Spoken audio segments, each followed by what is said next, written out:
So sometimes I like to do things, and usually it's just procrastinate. With the new Arks of Omen release from Games Workshop, I have quickly discovered that I don't actually have any walls.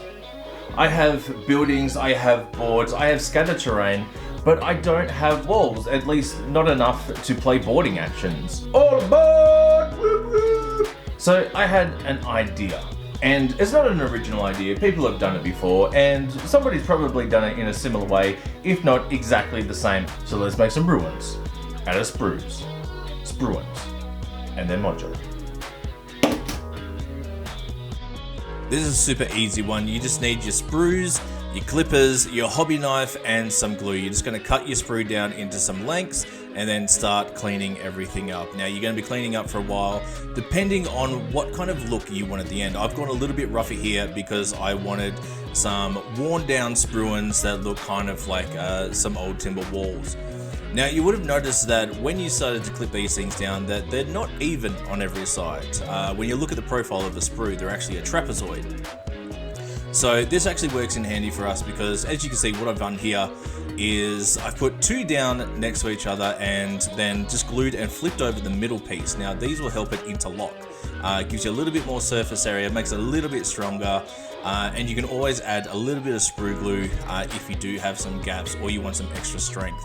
Now this is something that I did do for the centerpieces, as you can see here, because these are the part that's actually going to be locking everything in together. After that, you just repeat it and you'll have two of these pits. So this is your top and your bottom. Now all we're going to do is whack three more together and you will come out with some centerpieces. I've done 3 lot to 3 because I want the wall profile in the middle to be 9. And then after that's all done and put together, just attach your top and your bottom. Make sure that they're the right way over so we can interlock and get that extra coverage, that extra glue space again.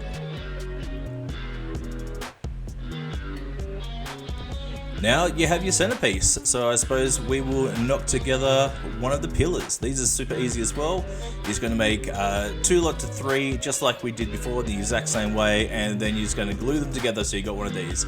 Now we're going to use our centerpiece, which is our main wall, as a bit of a guide as to where to put the interlocking parts for this, so it actually all sticks together, can slot in, slot out. That's what makes this modular.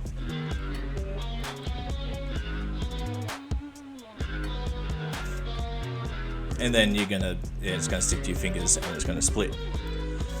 Yeah, but after we do that, all you're gonna do is repeat that a couple more times for the top and the bottom.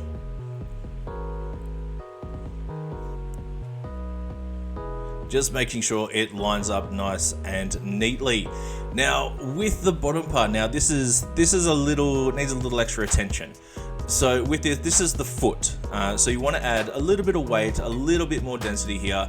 So I've actually gone with some sprue glue, and if you find that you do have some gaps in the bottom of it, you can flip it over, fill it up with a little bit more sprue glue, and it will create that heavier bottom. If you do have anything that kind of hangs over like I do here, all I've done is clip them back flush. Now, because we are making the foot, and as I was saying, we do want the base to be a little bit bigger, a little bit denser, all we're going to do is add an extra piece to the outside, and that's it. Everything slots together nice and easy. That's your wall ready for priming. So I've just primed it grey. It's the exact same grey as the sprues, as you can see. I just wipe over some Rhinox hide, and then I give a couple of splotches of Mornfang brown, and then a quick dry brush with Iraqi sand, but you can use whatever you want. And that's everything. That's the whole thing, and check out the scale of this. There you go, modular wall system. You've basically made it for free with stuff that you already had. If you didn't already have it, do you even wargame, bro?